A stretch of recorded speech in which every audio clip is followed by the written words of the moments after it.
A missing teenager who was living in a house of hell almost escaped to the airport.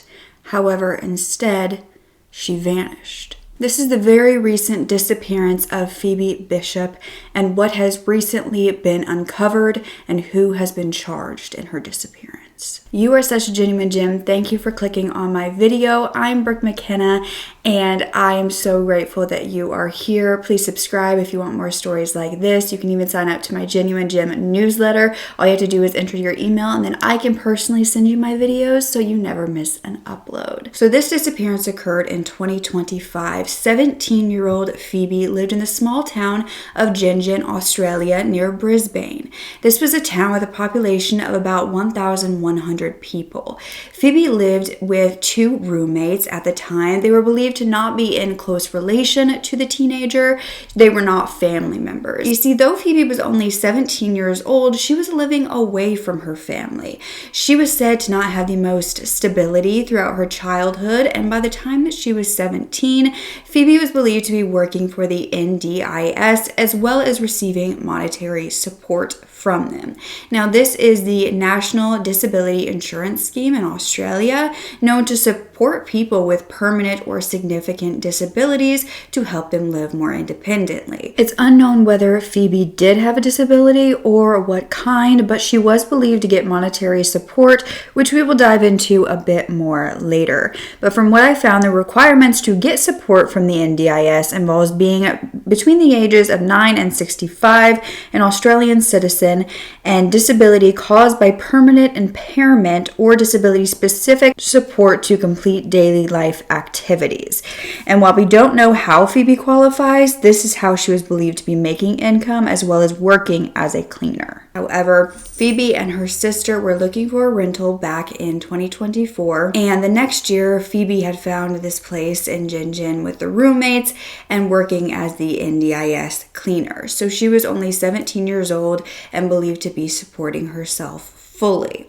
Now, she was known to be this feisty, sassy young girl who followed her own beat to life. She was known to never not touch base with the people who were around her and her family members. Even though she didn't live with them, she would always keep them updated. However, on May 15th, she would vanish with no communication. Around 8:30 that morning, Phoebe was on her way to the Bundaberg Regional Airport. This was around 41 minutes from where she was living. She had a plane ticket to Perth to visit her high school sweetheart. This was an 18-year-old named Levi who was going to pick her up from the Perth airport when her flight finally arrived. However, she never made it. By May 16th, Phoebe had been reported missing to the Queensland police where she lived, and they would obtain CCTV footage from in and around the airport, finding that Phoebe had never entered the terminal that day. Her luggage had also not been checked. It was not found at the airport. She was found to have never actually checked in. Yet, she was seen at Airport Drive, that road leading up to the airport, carrying her luggage, wearing a green tank top and gray sweatpants. The vehicle that she was last believed to be seen in was a gray Hyundai SUV iX35 hatch. Police would discover that Phoebe had been driven to the airport by her roommates. They were identified as 34-year-old James Wood and 33-year-old Tanika Bromley. James and Tanika were questioned by the police, and they claimed that on their way to the airport, Phoebe had actually called her boyfriend around 8:30.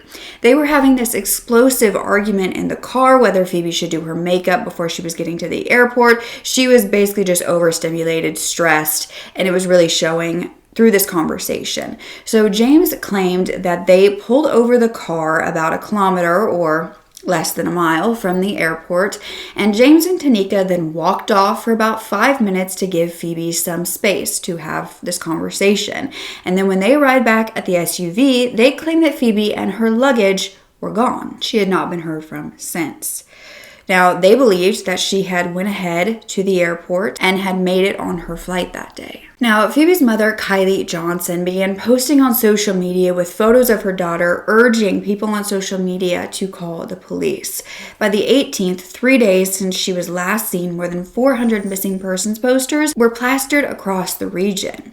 Now, Phoebe was last posting on social media 2 days prior to vanishing. She had actually posted a TikTok trend where she pretended to have coffee with her younger self. So she asked her younger self if she was okay, and her younger self responded, "Like you care." And so her older self responded, "I am you." She said her younger self started to bawl and quickly jumped across the table into her arms to give her a hug. Pretending to be her younger self on this trend, Phoebe asked, "Do me and Mom get along, and did we finally make her proud?" She wrote, "As the older Phoebe, she will never be proud. We don't see or talk to each other, but it's better like this." She wrote that she was in and out of the home for years and that all of her siblings were living different lives and were gone. In another post, she wrote, "When I die, get my dad to lower my coffin so he can let me down one last time." In another post, she wrote that she was prioritizing finding herself. And in another, she wrote, "I'm not built for this town. These aren't my people." Now, these were all very recent and very emotional posts coming from Phoebe. But prior to her disappearance, Phoebe was found to be texting her aunt around April 26th, so about 19 days prior to her disappearance, to say that her mother had actually told her to get out when she asked to live with her dad. Phoebe texted, "Up shit creek, but shit happens. I'm flying the out of here to see my boyfriend. If it goes to plan, I'm not coming back. I can't do shit anymore. I need to get out of this hellhole. I need to go, but chat soon." Why all of a sudden something must have happened? Why are you getting in contact now? And it was just, when looking back, she was reaching out, and because it's been so long that I've spoken to her, and she doesn't say why she actually wanted to talk. It was just strange. Something's really happening because Kylie would never stop talking to her kids or kick her kids out. And then all of a sudden she had to get out. Right. She had no one to talk to, turn to. Now, on May 19th, the Queensland Police posted a news release about her disappearance. This was being referred to as suspicious. While it was originally said that Phoebe had been seen dropped off around the airport, Detective Inspector Craig Mansfield said that she was in that vehicle that drove by the airport, but that she had not exited. The search had begun along Airport Drive, the surrounding areas. Police were describing her disappearance as out of character. They asked for information about the Hyundai vehicle. But by May 21st, 2 locations had been deemed crime scenes. This was the Hyundai SUV that she was last seen in, as well as the home she lived in. This was due to the police arriving at this home to find it extremely run down. It was described as in squalid conditions. There was a foul-smelling odor emitting from the building, and inside the floor was covered with debris. Neighbors complained about noise coming from the house due to parties and howling dogs, and they noticed the rubbish piling up, but there was a for sale sign in the yard because the people who were living there at the time were just tenants renting. So they figured that they would be gone soon. But neighbors did notice that Phoebe was going in and out of the property a few weeks prior to her disappearance, but they didn't know she lived there. When concerned neighbors reported a smell, a number of dead dogs had actually been found in this property and removed. 4 dogs were confirmed to have died of natural causes in this home. There was also an equally rundown bus right outside of the property that James, her roommate, was trying to sell on Facebook Marketplace. Came forward, who were said to be employees of a local grocery store, IGA, and they stated that a few days prior to the disappearance, Phoebe came in looking rough and wanting food. Now, Phoebe's aunt, who was the one texting Phoebe a little bit before her disappearance, would say that Phoebe had not contacted her in years, that she believed something was really happening for Phoebe to have reached out and that she needed to get out of her situation. She explained that Phoebe had a very tough childhood. She was always changing schools. She always had different stepdads, and that she never really had anyone that she could speak to. Her aunt was asked by reporters if she thought the police were going to find Phoebe, and she said, "Honestly, I don't know, but I'm certain she won't be found alive." Honestly, I don't know, but I'm certain she won't be found alive. And it is sad to say, but I'm just being honest. Why are you so certain, Kaz? Just because they wouldn't say a homicide if it wasn't to do with foul play or debt or something else. Phoebe's last texts, however, were to a friend whom she texted, "I take off to WA in 3 days. Get out of this shit home for a bit, so that will be good. Just packing at the moment." Now, her roommates, James and Tanika, they had already been questioned by the police. The police had not held them or charged them because they did not believe they had anything to do with the disappearance. But James and Tanika were found to be allegedly dating. James had gotten a divorce about a year prior and started dating Tanika shortly after and then moved in with her. So it was actually Tanika's lease for this home. So when Phoebe moved in, Tanika was the one who was in charge of all of the payments. However, she was about to be kicked out due to failing an inspection because obviously the home was in disarray.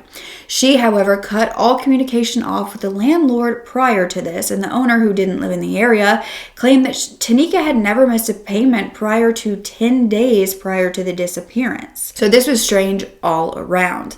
An ex of James then came forward to the media stating that James had told her he had actually split from Tanika, and that he was just living on the bus on the property and not inside. However, police stated that both parties had been cooperative in this investigation and they weren't looking at these roommates as any sort of suspects. On May 22nd, Inspector Ryan Thompson told the public that their information would be vital in finding Phoebe. He said people don't just vanish. Police were focusing on the Goodnight National Park, deploying drones to scan the dense scrub and the creek beds that were very hard to search on foot. And the search went on for 2 days with the police dogs joining. On May 23rd, the police had actually obtained phone data from Phoebe's cell phone showing that she had called her boyfriend Levi that morning that she vanished. However, afterwards, it had been completely deactivated and it hadn't been used since. However, 2 days after that, on May 25th, 10 days since the disappearance, an arrest was made. Though not in regards to Phoebe. Tanika Bromley, her roommate, was arrested after police found weapons in her Hyundai. A shortened firearm, ammunition, and 2 replica handguns were found, but it was said to be unrelated to Phoebe.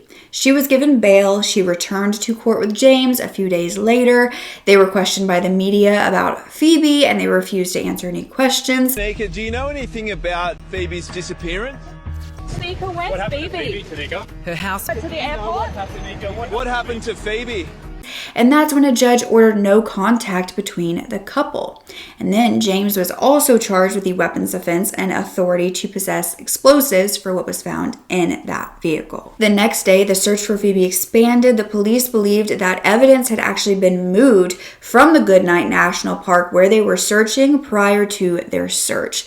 That same day, it would be revealed that the Hyundai at the center of this investigation was spotted with a disguised license plate.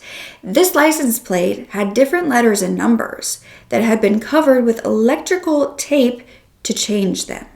It was registered as 414EW3, but it now showed 474BW8.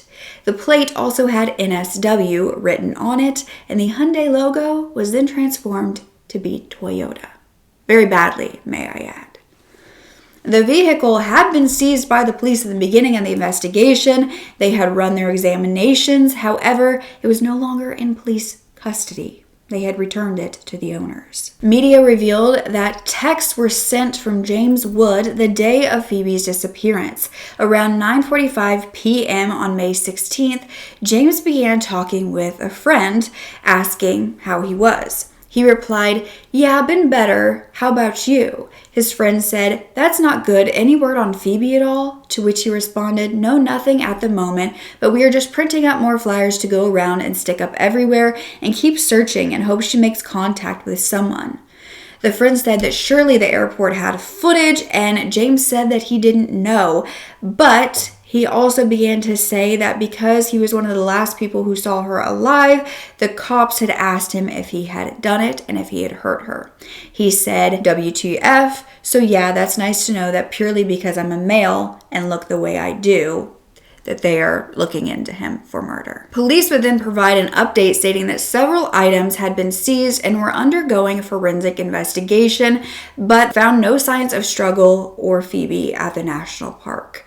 Phoebe's mother, Kylie, posted on Facebook that it was getting harder to find the strength to get out of bed and to put one foot in front of the other and know what to do, what to think, or what to say. She said, people have judgments, accusations, and continue to say untruths. I'm not going to correct you or be investing what little strength I have to be correcting these statements or people. We as a family are just trying to get through the motions of waiting for Phoebe to come home. I still hold hope that Phoebe will come home, but I have to consider the possibility that she also won't.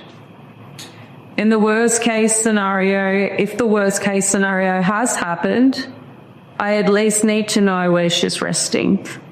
I need to know where Phoebe is. And we'll get a little more into the accusations against the family here in a little bit because there is so much drama surrounding that comes a little later. But Phoebe's boyfriend would then speak out, the 18-year-old named Levi, who said that they were dating through high school. Then his family had to move her for work, and so they had recently rekindled their long-distance relationship. He said he spoke on the phone with her that morning and that he knew she was being driven to the airport, but he couldn't hear anything, and then the call was just cut off. So he didn't really get to speak with Phoebe. He didn't think anything was wrong, so he went to the airport in Perth and waited hours for her. He even posted on social media that maybe it was his fault she didn't come and that he could have done better as a boyfriend. Levi's father said that Levi adored Phoebe, that they were video chatting all night, every night, falling asleep, and would tell each other the next morning if they had said anything while sleep talking. Levi had prepared for this visit with Phoebe for weeks, buying her a Canon camera because she wanted to get into photography. He was even planning a camping trip that they were both so excited to go on. His father was saying that he was traumatized when he learned of her disappearance, and she was still missing. On June 4th, the National Park search was actually suspended after 5 days, with the police saying that they would continue to investigate, but they would no longer be conducting physical searches because they didn't have any more information to go on. They said they would restart as needed with information provided. However, that same day, texts from James Wood were leaked in which he would paint a possible motive for himself. You see, he texted, "These effing coppers are in a witch hunt to see me and T burn at the stake, all because we were the last to see her. But it turns out 4 effing days ago, people came out stating they had seen her with luggage. Cops don't seem to really care that when she left, she took $5K out of mine and T's room, but still harass us like, well, how could she have just gone? How hasn't she popped up on her bank statements? Because she has $5K effing cash. Me and T have been hung out to dry, been effing witch hunted for Fee's disappearance, and now they want to charge us with effing homicide. If the cops have their way, they'll save some court money on court fees because neither me or T will live to see court. We've been hunted for the last week and the cops don't give an F. They just keep pulling in broad daylight, stirring it up. It's like they're hell-bent to blame someone and they have nothing, so they just decided, well, you drove her to Bundaberg, so you too will do. We'll just keep stirring it up until it doesn't matter. Guilty or not, in the press's eyes and in the public's, they've got the win when achieved something." He said he was furious with the cops for putting his life in danger and also wasting time, that he believed that Phoebe's family was to blame. When his friend said that she hoped that Phoebe would turn up so that this would all just be over, James said, "Trust me, so do we. Hell, we wouldn't even be angry about the money and the jewelry she took. We wouldn't give an F. Just want to know she's safe and would like not to be lynched in the streets for something we didn't do." This is when James Wood would agree to have an interview with Daily Mail Australia. This is when he would claim that the morning in their home when Phoebe was packing up, she was super stressed about what to pack, what to wear, and making the flight on time. Phoebe had actually wanted to go there at 5 a.m. for her 9 a.m. flight, but James had told her that he wasn't waking up that early because it actually wasn't that far. James said she then slept through her alarm on accident and was furious when she woke up. James said that she got like that sometimes where she would escalate and they would be able to calm her down, but that day she was screaming and then she smashed the TV. James said Phoebe was shouting. She was worried about clothes, and so James actually grabbed some of his brand new trackies and handed them to her. And so she ultimately decided to wear those. James said her flight wasn't until actually 10 a.m., so they stopped at the local IGA to grab energy drinks. And then they set off for the airport with Phoebe in the back seat. He said that is when Phoebe called her boyfriend and they started screaming on both ends. And when she wouldn't calm down, James said they pulled over to give her some space, and then Phoebe and her bag were gone 5 minutes later. They assumed she had walked to the airport, so they drove to the airport to check if they could see her walking, give her a ride the rest of the way, but they didn't see her. They continued to drive around looking for her, and that's when they drove towards the national park, and that is why they said that the CCTV footage showed them at the airport and at this park. But James said he did not hurt Phoebe and assumed she boarded the flight. James would say she does have a temper, but she's not a bad kid. She is actually a great kid. She is kind and smart and has good manners, but she was living with us because she couldn't live at home anymore. There were too many fights, too much had gone on, and she is just a kid. If I had a little sister and all she had was her car to live in, then I would want someone to help her. I had known her for almost a year when she moved in with us 4 months ago, and Tanika had worked with her as a carer, so they knew each other well. However, James Wood was then arrested. Though when no charges were laid, he would be released the very next day. He was living out of his car at the time because the home was a crime scene. However, hours later, exactly 3 weeks since Phoebe had gone missing, her roommates James Wood and Tanika Bromley were arrested and charged with murder. They were charged with 1 count of murder and 2 counts of interfering with a corpse. Both of the accused were arrested in the Bundaberg area yesterday evening. Satisfied after the review of the culmination of the information and evidence that we collected over that 3-week period that we were in a position then to make that arrest. Even though if we do locate Phoebe, we'll expect to find further evidence to support our brief of evidence. The next day, on June 6th, the Queensland police announced that they had found what they believed to be human remains around 2:30 p.m. at the Goodnight Scrub National Park.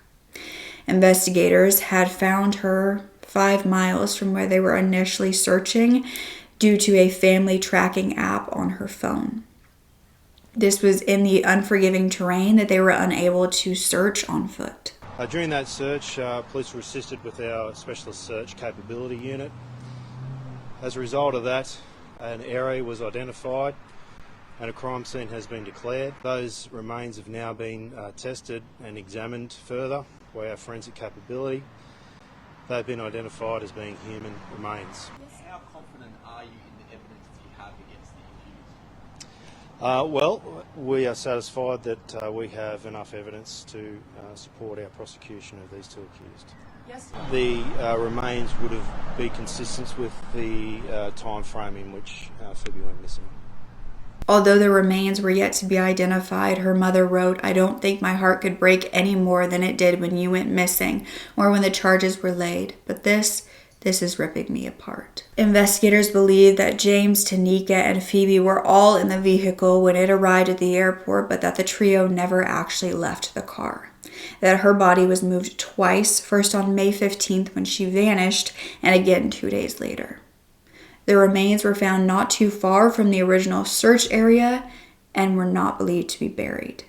Her luggage and her phone have also not been located. On June 17th of 2025, police confirmed that the human remains belonged to Phoebe Bishop. Her aunt has come forward saying that Phoebe was failed by CPS, who did not get involved in her upbringing, her childhood, and what would later happen to her. Throughout this whole investigation, there had been some family drama regarding the narrative of Phoebe's childhood. Her mother was stating that her sister, so Phoebe's Aunt Kaz, was lying about her upbringing.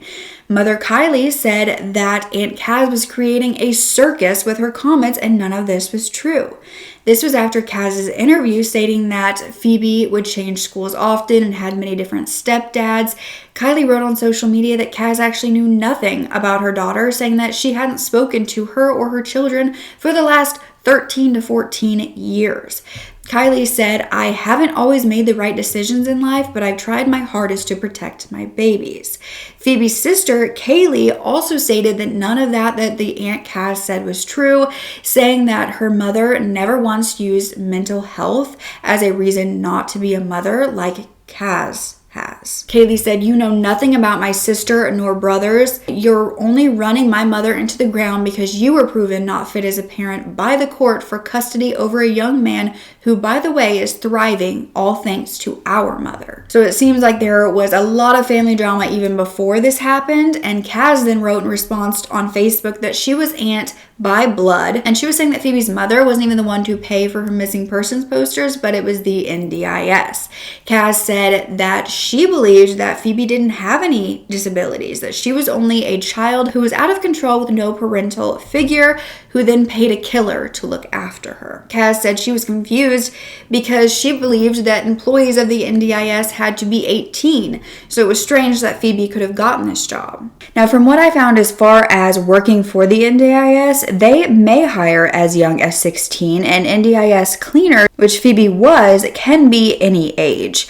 Funnily enough, I also found that Phoebe's mother, Kylie, was also an NDIS support worker, and she knew Phoebe's roommate and now the woman charged with her murder, Tanika, through a job. And then when the mother, Kylie, saw this, she responded on Facebook saying, "I'm sorry, but blood doesn't make you family. Showing up, being present, and unconditional love makes you family.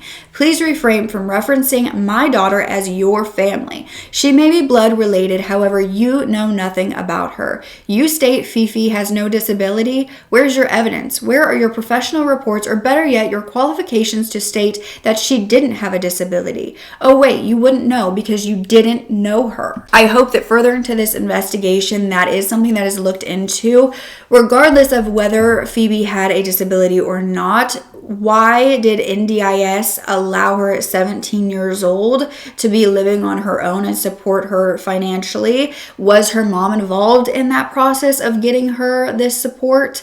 How did all of this escalate to her living in these horrid environments as a minor, and nobody was involved in her care or her safety? It seems to me that she was left with nothing, nowhere to go, and she ended up putting herself in horrible circumstances, either because she was a minor, she was vulnerable, or maybe because she actually did have a disability and could not make proper decisions for herself.